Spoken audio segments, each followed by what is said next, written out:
Hello everyone and welcome back to my channel वाक्या।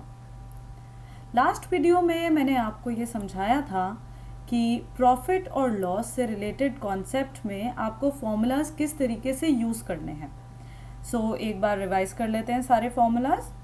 Profit होता है जब आपका सेलिंग प्राइस बड़ा होता है और लॉस होता है जब आपका कॉस्ट प्राइस बड़ा होता है। सिमिलरली जब आपको प्रॉफिट परसेंट या लॉस परसेंट निकालना हो तो इसके फॉर्मूलाज होता है प्रॉफिट अपॉन CP इंटू 100, और अगर लॉस परसेंट निकालना होता है तो लॉस अपॉन CP इंटू 100। ये प्रॉफिट का फॉर्मूला है, ये लॉस का फॉर्मूला है, profit percent and loss percent.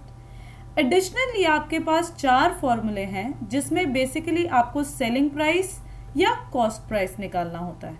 Selling price में अगर आपको प्रॉफिट परसेंट गिवन है तो आप 100 plus profit percent upon 100 into CP करेंगे। प्रॉफिट परसेंट की जगह अगर लॉस परसेंट है तो 100 minus loss percent upon 100 into CP करेंगे। सिमिलरली अगर आपको कॉस्ट प्राइस निकालना है, अगर प्रॉफिट परसेंट है तो 100 upon 100 plus profit percent into SP, और अगर लॉस परसेंट है तो 100 upon 100 minus loss percent into SP करेंगे। अब इन्हीं फॉर्मूलाज से रिलेटेड एक रियल लाइफ प्रॉब्लम समझते हैं जो कि हमारी day to day life activity में बहुत यूजफुल है।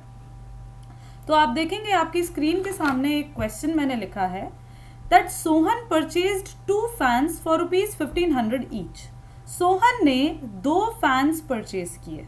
तो अगर आपसे पूछा जाए कि ये 1500 क्या है, this is actually what, selling price और cost price of the fan. This is the cost price of the fan. और 2 फैंस हैं तो हम 2 फैंस को अलग अलग डील करते हैं। फॉर एग्जाम्पल ये फैन 1 है, ये फैन 2 है। दोनों फैंस की कॉस्ट प्राइस 1500 है, तो कॉस्ट प्राइस 1500 ईच, ₹1500। तो अगर आपसे पूछा जाए कि टोटल कॉस्ट प्राइस कितनी है तो टोटल कॉस्ट प्राइस में आप दोनों को ऐड कर देंगे। 1500 प्लस 1500 हमारे पास ये ₹3000 आ गया। ये अभी हमने सिर्फ फर्स्ट लाइन को पढ़ के एनालाइज किया। आगे देखते हैं। ही sold one at a loss of 5% and another at a gain of 10%। That means हमें 2 इंफॉर्मेशन गिवन है कि जब उसने वो फैंस को सेल किया तो एक पे उसको लॉस हुआ और एक पे उसको प्रॉफिट हुआ। तो हम ये अपनी इंफॉर्मेशन जॉट डाउन कर लेते हैं कि यहाँ पे हमारे को लॉस हुआ है 5% और यहाँ पे प्रॉफिट हुआ है 10%। तो हमें कॉस्ट प्राइस गिवन है और लॉस और प्रॉफिट इंडिविजुअली गिवन है। तो हमें क्या निकालना है, हमें सेलिंग प्राइस निकालना है। और जैसे मैंने आपको सेलिंग प्राइस का फॉर्मूला बता रखा है, सेलिंग प्राइस जब आपको निकालना है तो सेलिंग प्राइस का आप ये फॉर्मूला यूज करेंगे जब प्रॉफिट परसेंट है, और जब लॉस परसेंट है तो आप माइनस लॉस परसेंट लगा के फॉर्मूला अप्लाई करेंगे। तो सेम फॉर्मूला हम अप्लाई करते हैं इस केस में जहां पे लॉस परसेंट है। तो selling price is equal to 100 minus loss percent upon 100 into CP, और जब प्रॉफिट परसेंट होता है तो हम सेलिंग प्राइस लगाते हैं 100 plus profit percent upon 100 into CP। अब वैल्यू सब्स्टिट्यूट कर देते हैं। 100 माइनस लॉस परसेंट हमें 5 है अपॉन 100 इंटू कॉस्ट प्राइस 1500 है। इसको आगे सॉल्व करते हैं। ये हो गया 95 अपॉन 100 इंटू 1500। जब आप इसको कैलकुलेट करेंगे, सॉल्व करेंगे तो ये आपके पास आ जाएगा ₹1425। तो आप यहाँ पे इसको लिख लीजिए, ये आ गया ₹1425। सिमिलरली अब हम इसको सॉल्व करते हैं तो ये कितना हो गया, वैल्यूज पुट करते हैं पहले। 100 plus 10 upon 100 into cost price हमारा 1500 है, तो ये हो गया 110 अपॉन 100 इंटू 1500। हमने इसको सॉल्व किया तो ये आ जाएगा ₹1650।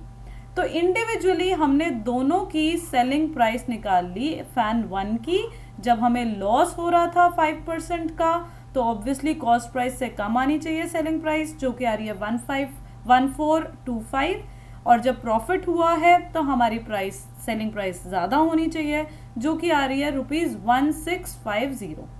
तो अब हमें टोटल प्रॉफिट और लॉस जानना है कि कितना है। तो हमने जैसे यहाँ पे टोटल कॉस्ट प्राइस निकाला, अब हम टोटल सेलिंग प्राइस निकालते हैं, और टोटल सेलिंग प्राइस निकालने के लिए हम दोनों को ऐड करेंगे। तो ₹1425 plus ₹1650 which comes out to be 3075 rupees. Now what do we observe? Cost price is ₹3000 and selling price is ₹3075. Now when we compare, selling price is greater than the cost price and therefore we have a profit. And how do we calculate profit? Profit is equal to SP minus CP, which comes out to be 3075 minus 3000. So final profit comes out to be ₹75. So keep watching for more videos. Thank you.